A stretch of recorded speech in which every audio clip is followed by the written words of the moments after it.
Անհրաժեշտ պահին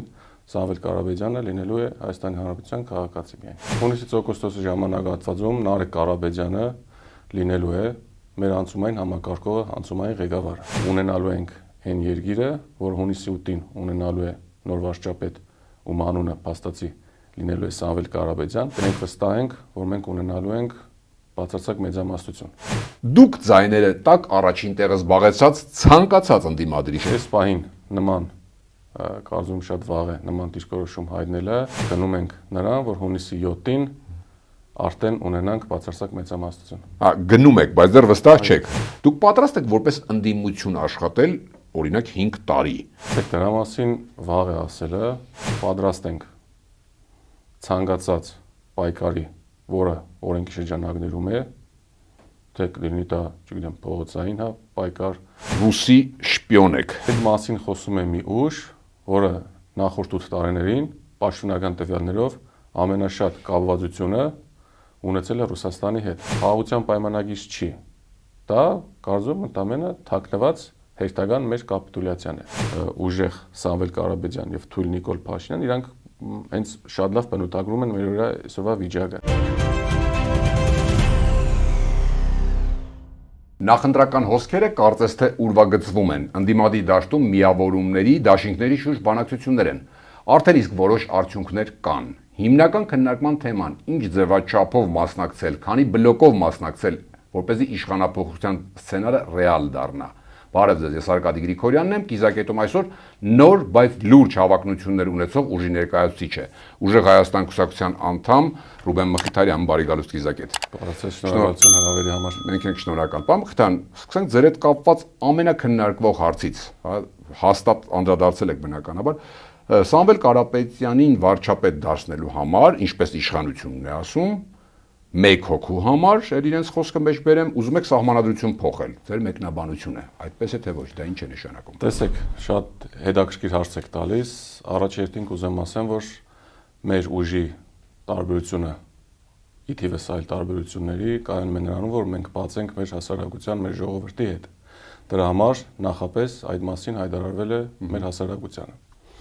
Ասեմ ավելին, մենք ոչ թե պատրաստում ենք սահմանադրություն փոխել, ինչպես Նիկոլ Փաշինյանն է պատրաստվում անել համաձայն Ալիևի հրահանգների, այլ ընդամենը մենք օգտվելու ենք սահմանադրության 148-րդ հոդվածից, ինչպես նաև 200-րդ հոդվածից, ու ըստ այդմ մենք ցանկություն ենք հայտնել, որպեսզի մեր առաջնորդը լինի Սամվել Կարապետյանը, վարչապետը լինի Սամվել Կարապետյանը, մենք իրավական դաշտում օրինականության հիմունքներով ցանկանում ենք կատարել այդ փոփոխությունը։ Դա իրենից ենթադրելու է առնվազն ազգային ժողովի պատգամավորների 2/3-ից այն, որը վստահ եմ մենք կարողանալու ենք հասնել դրան։ Դրա համար իշխանության այս քայլը, որ չեն կարողանալու կամ չգիտեմ ինչա, դա ընդամենը նրանց վախի հերթական արտացոլանքն է։ Կներեք, ինչն եք վերացնելու, որ խոչընդոտը դրանով, Սամվել Կարապետյանի վարչապետ դառնալու որ խոչընդոտը կոնկրետ։ Խոսքը վերաբերում է երկհաղաքացիությանը, ինչպես Նարեկ Կարապետյանը արդեն իսկ բարձրաձայնել է, այդ ժամանակահատվածում անհրաժեշտ պահին Սամվել Կարապետյանը լինելու է Հայաստանի Հանրապետության քաղաքացի միայն։ Միայն Հայաստանի Հանրապետության քաղաքացի եւ դուք իսկ մեխանիզմը ինչպես եք պատկերացնում զուտ ֆիզիկապես, տեսեք, ենթադրենք այդ ձեր ասած մեծամասնությունը ունեցաք, որ ինչ թիվ որ նոր նշեցիք, բայց չէ որ գործող, այսինքն ՔՊԱ-ական փաստացի ազգային ժողովի լիազորությունները մինչև օգոստոս են, եթե չեմ սխալվում, իրենք էլ են դա ինչպես եք պատկերացնում այդ հունիսից օգոստոսը։ Հունիսից օգոստոսի ժամանակահատվածում Նարեկ Կարապետյանը լինելու է մեր անցումային համակարգողը, անցումային ղեկավարը։ Այդ ամբողջ ընթացքը ապահովելու է Նարեկ Կարապետյանի կողմից, ինչպես նաև բազմիցս իմ գործընկերներն են դրա մասին հայտնել։ Այսինքն Նարեկ Կարապետյանը, ինչպես նշեցի, լինելու է համակարգողը, անցումային համակարգող, անցումային ղեկավար, այդ ամբողջ գործընթացը տանելու է, հասցնելու է իր վերջնակետին։ Այսինքն մինչև հասնեք օգոստոս առաջին նիստով դա անեք, հա։ Այո։ Դա իրավական որևիցե խոչընդոտ չունենք այդ մասով։ Մեր քաղաքական թիմի առաջի գործը դա է լինելու, որովհետև քանի որ մենք, ինչպես նշեցի, բաց ենք մեր հասարակության, մեր քաղաքացիների հետ, առաջի քայլը դա է լինելու, Դրանից հետո արդեն սկսվել են մեր տնտեսական 5 քայլերը ու թիվս նաև այլ գործողությունների, այդպես գործընթացը շարունակելու ենք։ Դեռ կվերադառնանք ազգային ժողովի ներսի վերադասավորումներին։ Իսկ ինչ կարծիք եք այս պայն ընդդիմադիր դաշտում ձևավորվող կամ ձևավորվելիք դաշինքների, միավորումների մասին, ուժեր կամ փոքր միանում են մեծերին, որն է օպտիմալ տարբերակը ձեր կամ ուժեղ Հայաստանի կարծիքով, որը կբերի իշխանափոխության, եթե չեմ սխալվում, ձեր նպատակն էլ է, չէ՞, բոլոր ընդդիմադիր ուժերը հայտարարում են գնում են իշխանափոխության առաջերտին, խնդրեմ։ Խոսքը միայն իրականում իշխանափոխության մասին չէ, այլ այստեղ մենք նաև իրականացնում ենք ազգային շատ կարևոր պայքար, որովհետև այն ինչ որ անում է վերջին 8 տարիներին արել է քաղաքացիական պայմանագիր կուսակցությունը, որևիցե կերպ չի տեղավորվում նորմալ ժողովրդական ու հայրենիքասեր քաղաքացի ու երկրի համար։ Տեսեք, այս ընթացքում ամբողջ պարակտում հասարակության եկեղեցու նման կերպ վարվելակերպ է։ Դա դուրս է բոլոր տեսակի թե բարոյական եւ թե իրավական նորմերից, որովհետեւ մենք ունենք սահմանադրություն։ Սահմանության մեջ հստակ նախատեսված է, որ գործադիր, օրենսդիր եւ դատական իշխանությունները իրարից առանձնացված են եւ գտնում են հավասար հարթության մեջ։ Բայց մենք տեսնում ենք, որ գետնի վրա պրակտիկա նման բան չկա։ Ամբողջ համակարգը կառավարվում է մեկ անձի կողմից եւ ամբողջ համակարգը պատժվում է մեկ անձի շուրջ։ Ասեմ ավելին, սահմանության մեջ նշած է, որ եկեղեցին անջատ է, բայց ինչպես տեսնում ենք, երկրի վարչապետը, վարչապետի աթոռը զբաղեցնող անձը այդ թեզն էլ է վերացրել։ Այսինքն ամեն ինչ արվում է երկիրը տանելու դեպի անդունդը։ Դրա համար Սամվել Կարապետյանից հասկացել են ու վստահ են իրենք, որ որովհետև դա ապացուցվել է նախորդ 30 տարիների ընթացքում, նմանատիպ վախ կա, փորձում են ամեն կերպ խանգարել, բայց միանշանակ դա չի ստացվելու ու մենք հասնելու ենք ունենալու ենք այն երկիրը, որ հունիսի 8-ին ունենալու է նոր վարչապետ, ում անունը փաստացի լինելու է Սամվել Կարապետյան, տեխնիկական ժամկետների մասին չեմ խոսում, դա կլինի հունիսի 8 թե օգոստոսի 4, բայց մենք հասնելու ենք դրան ու ունենալու ենք ուժեղ Հայաստան։ Այն մասով, հա, բլոկների տարբեր տեսակետներ կա, հա, նու ասում են, որ մեկ միասնականով գրեթե դա անհնար բան է, որն է օպտիմալը, 3 բլոկ, 4 բլոկ, թե շատ ուժեր, ինչպես 2021-ին, այդ նպատակին հասնելու համար, ձեր գնահատականը որն է։ Տեսեք, բոլոր տեսակի թե սոցհարցումները, թե նաև մեր քաղաքացիների հանդիպումները, դա լինի պաշտոնական հանդիպում, լինի ընդամենը փողոցում քայլելու, մենք վստահ ենք, որ մենք ունենալու ենք բացարձակ մեծամասնություն եւ տանելու ենք շատ կարեւոր հաղթանակ։ Այսինքն կարիքը չեք ունենալու այլ ընդդիմադիր ուժերի ձայների։ Ճիշտ հասկացա։ Այս հարցը մենք ամեն ինչ անում ենք, որ որևիցե տեսակի բան չլինի, բայց դա չի նշանակում, որ մենք բաց չենք քննարկումների։ Այսինքն այստեղ ամենակարևոր հարցը այն է, որ ունենանք այն իշխանություն, որը մտածում է Հայաստանի Հանրապետության մասին, ոչ թե ինչ որ հիմա ունենք, որ սպասարկում է հարևան երկրների շահերը, այլ ունենանք ուժեղ իշխանություն, ուժեղ առաջնորդ, ըստ այդմ նաև ունենալու ենք ուժեղ Հայաստան։ Մենք ես էլի եմ կրկնում, մենք բաց ենք ցանկացած տեսակի բանակցությունների, դենդրություններից հետո կոալիցիաների եւ այլն, բայց պատրաստ եք կոալիցիաների, բայց դա չի նշանակում, որ մեր այս քայլը, այսպես ասեմ, իրականում ավելի շատ բերեք ավելի բարձ ասեմ, այս պահին դա կարծես թե անհայտով մաթեմատիկական խնդիր է։ Հիմա այս պահին սկսել մտածել դրա մասին, սխալ է։ Մենք բաց ենք ցանկացած տեսակի ուժի, ինչպես նաև անհատների, ելի եմ կրկնում, ովքեր հանուն Հայաստանի Հանրապետության լավ ապագայի պատրաստ են աշխատել, ունեն իրենց տեսլականը, որը չի խանգարելու մեր տեսլականին, այսինքն ունենալ ուժեղ Հայաստան։ Այսինքն չէ, ասում եք, որ սխալ է, դեռ շուտ է, բայց մյուս կողմից էլ ճիշտ չի, արդեն նախապես ունենալ այդ սցենարը մի կողմի վրա, որ հետո պատրաստ լինեք։ Ինչու եմ, օրինակ, ինչի եմ դա հարցնում։ Տեսնում եք դուք նախադրյալներ, եթե նայում եք մյուս քաղաքական ուժերի տրամադրվածությունը, նաև ձեր տրամադրվածությունը, երբ որ ազգային ժողով մտնեն մի քանիսը ընդդիմադիրներ եւ ձայները տան իրենց ամենաշատը ձայն հավաքածին, ու պայմանական այսպես կոչեմ Գյումրի 2, դա հավանական համարում եք այսօրվա դաշտը տեսնելով գործիչների խոսքերը ընդդիմադիր դաշտի մասին է խոսքը։ Տեսեք, մենք հավատում ենք մեր ժողովրդին, մեր հասարակությանը։ Իրականում ընտրությունների գիշերն է պարզ լինելու, թե ժողովուրդը ում ինչքան ցայն է տվել, ազգային ժողովում ով ինչքան մանդատ է ունենալու։ Նախնական պայմանավորվածություններ, որպես այդպիսին, մենք չունենք։ Միանշանակ այս պահին գնում ենք առաջ մեր տեսլականով, մեր ուժեղ առաջնորդի հետ մեկտեղ իր գլխավորությամբ։ Դրա համար հիմա ասել, թե ես ուրիշ սցենար ասեմ, միգուցե նույն ենթադրություններով եթե գնանք, միգուցե մենք չլինենք օրինակի համար շապ, ամենամշատ ցայն հավաքող կամ երկրորդը։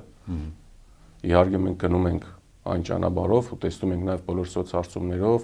նաև դրա մասին է փաստում Նիկոլ Փաշինյանի ու վարչախմբի այս վախերը, հա, ստատուսները եւ այլն եւ այլն։ Դրա համար մենք հավատում ենք մեր ժողովրդին, մենք գնալու ենք յուրաքանչյուր ցայնի հետևից, անելու ենք օրինական բոլոր հնարավոր գործողությունները, որը մեզ ապահովելու է բացարձակ հաղթանակ։ Դե եկեք երկու կարճ սցենար այդ պարագայում, երկու տեսանկյունից եկեք քննարկենք կամ երկու պատը։ Ենթադրենք դուք եք առաջինը, դա է հարցնում, առաջինն եք մտել եք։ Մյուս հիմնական ուժերի խաղացողների մոտ է տրամադրվածությունը, ձեր հանդեպ վերաբերմունքը, այսօրվա թեկուզ խոսքը, բառապաշարը եւ այլն, պայելաձևը, ինչ է դες հուշում, ձեզ կտան պակասող ձայներ, եթե պակասող լինի։ Ինչ եք կարծում։ Մենք շատ մեծ հույս ունենք, որ մենք կարողանալու ենք, ինչպես նշեցի, տանենք ունենանք բացարձակ մեծամասնություն։ Ենթադրենք չեք ունեցել բացարձակ։ Եթե ենթադրենք չենք ունեցել, արդեն կհասկանանք, նաև կհասկանանք ժողովրդի ամենակարևորը ցանկությունը, որովհետև ժողովուրդը գիտի, թե մենք ինչ փոփոխության ենք գնում, ինչ ենք ուզում ու ինչ ճանապարհով ենք գնում։ Եթե նրանք մեզ կմիանան, հանուն Հայաստանի Հանրապետության ապագայի, հանուն նրա, որ ունենանք վերջապես այն հայրենիքը, այն Հայաստանը, ում քաղաքացիների գլուխը բարձր է։ Մենք ելի եմ կրկնում, պատրաստ ենք ցանկացած նման տեսակի, չեմ ուզում, միգուցե ճիշտ չէ սպայն կոալիցիա բառը օգտագործել, բայց համագործակցություն։ Գյումրիում էլ կոալիցիա չէր, ուղղակի աջակցեցին ձայն։ Աջակցությունը կար։ Եթե բառը օգտագործիկ, այսինքն չեմ ասում առանց որևէ մեկին քննադատելու, այս պահին գոնե դեռ վստահ չեք, որ բոլորը այդպես կվարվեն, եթե դուք առաջինը լինեք։ Տեսեք, քանի որ որոշում կայացնողը իրենք են, իմ կողմից իրականում ճիշտ չի լինի նման բան ասել իրենց իսկ փոխարեն։ Ժամանակը ցույց կտա, վստահ եմ մեր հասարակությունը, մեր ժողովուրդը, մեր քաղաքացիները կկատարեն շատ ճիշտ որոշում, ու այստեղ շատ ճիշտ որոշումը կայանում է նրանում, որ մենք ունենք ուժեղ ղեկավար, ի տարբերություն, հա, ներկայիս թույլ ղեկավարի, ով երկիրը տանում է, ինչպես նշեցի, անդունդի, ու մեր ղեկավարի մեր լավա մասնագիտացված թիմի շնորհիվ վստահ եմ մենք հասնելու ենք մեր նպատակներին։ Հարցի մյուս կողմից մոտենանք։ Ձեր ամբողջ ասածից հասկացա, որ դուք չեք էլ քննարկել այն մյուս սցենարը, քանի որ դուք այս պահին գոնե վստահ եք, որ մեծամասնությունն եք հավաքելու, որ չունենաք կարիք։ Լավ, բայց քաղաքական ուժը հավակնություններ ներկայացնում պետք է բոլոր վատագույն, միջին վատության բոլոր սցենարներին գոնե պետք է հիպոթետիկ պատրաստ լինի։ Քննարկել եք թե ոչ, եթե չեք քննարկել, ձեր անձնական կարծիքը կարող եք ասել։ Եթե մտնում եք պարլամենտ, առաջինը չեք, ընդդիմադիրների մեջ առաջինը չեք։ Երկրորդն եք, չգիտեմ, երրորդն եք, լավ, երկրորդն եք։ Դուք ձեր կողմից պատրաստ եք հանուն այդ ազգային պետության, հանուն ձեր ասած ապազգային իշխանության հեռացման, դուք ձայները տակ առաջին տեղը զբաղեցած ցանկացած ընդդիմադիրի, շեշտում ցանկացած ընդդիմադիրի, թե այս հասկանալի հարց է, այս պահին նման կարծում շատ վաղ է նման դիրքորոշում հայտնելը, մենք ելի եմ կրկնում, ունենք 3, այսպես ասած ֆակտոր, որը մեզ թույլ է տալիս ունենալ վստահություն, թե Սամվել Կարապետյանի անցած ճանապարհը, թե Նիկոլ Փաշինյանի վարչախմբի վախերը ու նաև մեր հասարակության, մեր ժողովրդի, նաև նույնիսկ մեր շարժման ակտիվ անդամների տրամադրվածությունը մենք գնում ենք բացարձակ մեծամասնության եւ հաղթանակի։ Այսօր հստակեցնենք, այսօրվա ունեցած ձեր բոլոր սոցհարցումային եւ այլ բոլոր տվյալներով, բոլոր վերլուծություններով այսօրվա դրությամբ դուք վստահ եք, որ ունենալու եք 2/3-ը պարլամենտում։ Բացարձակ մեծամասնություն, ճիշտ եմ հասկանում։ Մենք գնում ենք նրան, որ հունիսի 7-ին արդեն ունենանք բացարձակ մեծամասնություն։ Գնում եք, բայց դեռ վստահ չեք կարող վստահությամբ պնդել բնականաբար։ Միանշանակ մենք միանշանակ հարգում ենք մեր ժողովրդի ցանկացած քվեն, ցանկացած ձայնը, եւ ելի եմ կրկնում, գնալու ենք այն ճանապարհով, որ որևիցե կերպ վարչական լծակներ չօգտագործվեն, որևիցե կերպ մեր քաղաքացիներին ինչ-որ բան չստիպեն,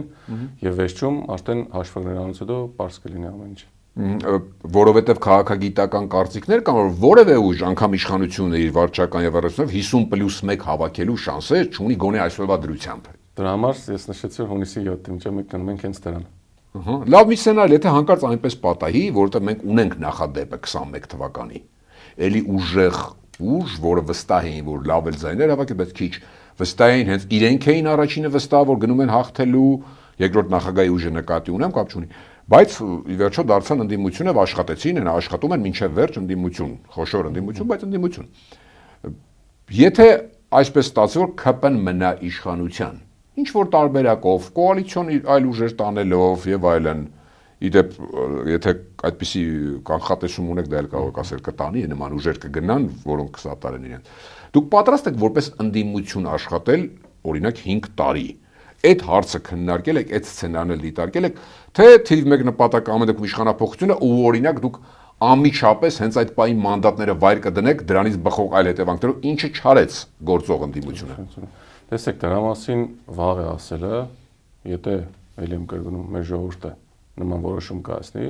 որ ես վստահ եմ ամենայն անկեղծությամբ, որ նման որոշում չի լինելու ժողովրդի կողմից, որովհետև Նիկոլ Փաշինյանին երկու հնարավորություն տրվել է։ Եվ երկու հնարավորությունների դեպքում էլ Հայաստանի Հանրապետությունը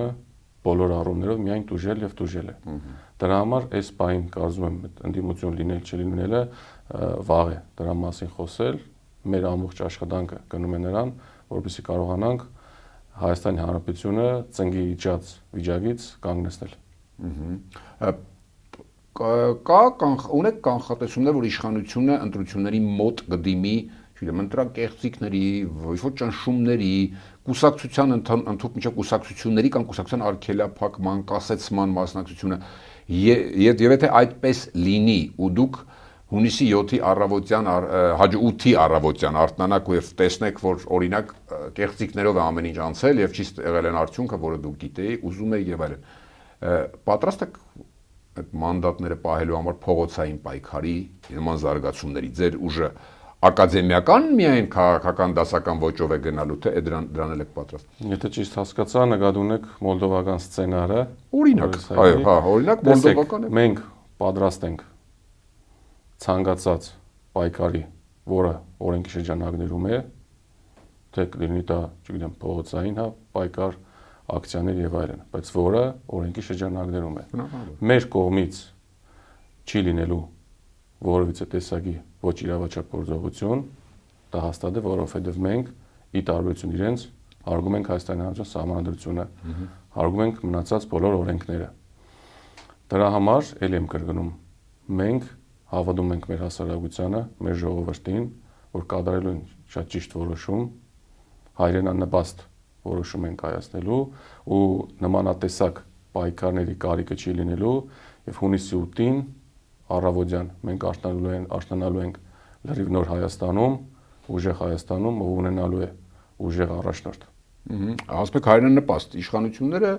ամեն կերպ ձեզ նկարագրում ներկայացնում որպես ուղիղ Մոսկվայի ուժ։ Ինչպես կարող է շարունակում ինչպես կարող է Մոսկվայի այլ պետության կողմից այլ պետության շահերը սպասարկող կամ ռուսամետ տարբեր ձևակերպումներ կան ուժը հայրենանպաստ իշխանություն ձևավորել եւ այլն եւ բնականաբար ասում են հա Սամվել Կարապետյանի կապերը հիմնավորում են ինչ որ կերպ թե ինչու այդպես դուք ռուսական հերթական ուժն եք ինչպես Ռոբերտ Քոչարյանն է ռուսական ուժ ռուսական ուժերով գնում եք որ չթողնեք Հայաստանի արևմտյան ուղին խոչընդոտեք չգիտեմ Թրամփի ճանապարհին Ամերիկայի Միացյալ Նահանգների հարաբերությունների խորացմանը դեպի Եվրոպա իշխանությունների գնալուն, եթե իրոք գնում են, խնդրեմ, ի՞նչ կասեք այդ մասին։ Տեսեք, ռուսամեդությունից խոսում է մի ուժ, ով պաշտոնական տվյալներով, կներեք ավելի կոպիտ, ռուսի շպիոն եք, գործակալ եք, կներեք այդ մեջբերում անելու համար։ Տեսեք, այդ մասին խոսում է մի ուժ, որը նախորդ 8 տարիներին պաշտոնական տվյալներով ամենաշատ կապվածությունը ունեցել է Ռուսաստանի հետ։ Այո, ոսկ նաև տնտեսապես, այսինքն կախվածությունը։ Եթե այդ դեպքում ըստ իրենց մենք ենք ռուսամետ, բայց ամենամեծ կախվածությունը իրենց մոտ է։ Կարծում մեր հասարակության մոդել է հարց առաջանում, թե այդ կախվածությունը ինչպես է դիտարկվում։ Ասեմ ավելին, Սամվել Կարապետյանի կապերը միայն ու միայն չեն սահմանափակվում Ռուսաստանի հետ։ Սամվել Կարապետյանը ունի նաև շատ տեսեք ֆորսի ցուցակում լինելը միայն փողի մասին չի։ Դա նաև ամբողջ աշխարհում ազդեցության մասին է։ Նույն ձև բավականին լուրջ կապեր ունի Եվրոպայում, Հունաստանում, Կիպրոսում, Արաբական Միացյալ Էմիրություններում։ Եվ հենց այդ կապերն են, որ մեզ թույլ են տալիս հավատալու հասկանալ, որ հաջողակ մարտը բոլոր տեղերում կարող է լինել հաջողակ ու հենց այդ կապերը օգտագործելով Հայաստանը ոտքի կանգնեցել։ Ինչպես նաև մի երկրից, լինի դա Ռուսաստան, լինի դա Ադրբեջան, լինի դա Թուրքիա, լինի դա Ամերիկայի Միացյալ Նահանգներ, կախվածություն չպիտի ունենանք, որովհետև պետք է լինի ուժերի բալանսավորում։ Ինչ վերաբերում է խաղաղությանը, Նիկոլ Փաշինյանի դուք կգաք եւ կներեք դու բան կանեք, պատերազմ ինչպես է մյուս նախորդ ընդդիմության են ասում, կբերեք պատերազմ եւ այլն։ Տեսեք, ու դա խոսում է մի ուժ, ում ամբողջ գործունեության ընթացքում ունեցել ենք առնվազն 3, այսպես ասենք, պատերազմ։ Հիմա բայց խաղաղություն ունենք։ Հիմա մեջն ենք խաղաղության։ Երեք տեսակ հերթական օրինակը Վաշինգտոնում ձեռքսեղմումներ, ջերմ եւ այլ։ Շատ լավ։ Իրականում մեր թիմի նաեւ անձամբ Սամվել Կարապետյանի ցանկություն, երազանք ու կերնի վրա ուզածը հենց խաղաղությունն է։ Բայց այստեղ ամենակարևոր բանը տարբերությունը ինչու՞մն է կայանում։ Նիկոլ Փաշինյանը հասնում է խաղաղություն ամեն ինչ զիջելու սկզբունքով, զիջել, հասնել ենթադրյալ խաղաղության։ Բայց փորձը ցույց է տալիս, որ Նիկոլ Փաշինյանի թույլ ղեկավարի առաջնորդությամբ մենք չենք ունենալու խաղաղություն հավասար պայմաններով։ Սա ընդամենը ձևական փաստաթուղթ է։ Դասան պարտված ենք, բա ինչ անենք։ Այդ հիմնավորումներն շատ լավ, բայց միգուցե միտեղ պետք է կանգնել ու այդտեղից փորձել ոտքի կանգնել ու հավասար այդ պայմաններում շփվել։ Ոչ թե, տեսեք, Իլհամ Ալիևը բազմիցս կարծեմ 3 նախորդ օրը արված հայտարարության ժամանակ եւս մեկ անգամ շեշտել էր, որ խաղաղության պայմանագրի չի ստորագրվելու այնքան ժամանակ, մինչև Հայաստանի Հանրապետության սահմանությունը չփոխվի։ Դա խաղաղության պայմանագիր չի։ Դա կարծում ընդամենը թաքնված հերթական մեր կապիտուլյացիան է։ Դրա համար եթե ունենք մենք թույլ ղեկավար, որովհետեւ երկրի առաջնորդ, լինի դա Թուրքիա, լինի Ադրբեջան, Ամերիկա կամ Ռուսաստան, որովհետեւ մեկը լուրջ չի վերաբերում թույլ ղեկավարին։ Երբ որ ունենում ես ուժեղ առաջնորդ, ուժեղ ղեկավար, ով մտածում է իր հայրենիքի շահերի մասին, բալանսավորելով այդ ամենը, այդ ժամանակ կարող ես նոր խոսել իրական կերնի վրայի խաղաղության մասին։ Հիմա այս ուրիշ բան ասեմ, շատ լավ, խաղաղության պայմանագրի ստորագրում ենք։ Ենթադրենք առանց սահմանադրությունը փոխելու։ Մենք ունենք որևիցե երաշխիք, որ մինչև սահմանություն փոխել ստիպելը Իլհամ Ալիևի կողմից չեն լինելու նոր պահանջներ, չէ՞։ Իլհամ Ալիևը խոսում է նաև, եթե չեմ սխալվում թիվը, մոտ 300,000 ադրբեջանցիների Ադրբեջան գալու մասին։ Այստեղ մենք տեսնում ենք, որ ինչ կատարվում է մեր օրերում միակողմանի ստիպողաբար գործողություն է, որովհետև եթե 1990 մենք հասկանում ենք, որ Նիկոլ Փաշինյան թույլ ղեկավար է ու տեսել ենք, զգացել ենք մեր մաշկի վրա, վստահ եմ Իլհամ Ալիևը շատ ավելի լավ է պատկերացնում, որովհետև ինչպես փորձն է ցույց տալիս, իրականում մենք թե կապվածա նախաստորագրված պայմանագիրը կամ թե Ռուսթրիպի հետ կապված, մենք հասկանում ենք, որ ու ենթադրում ենք, որ ունենք նաև բանակցություններ,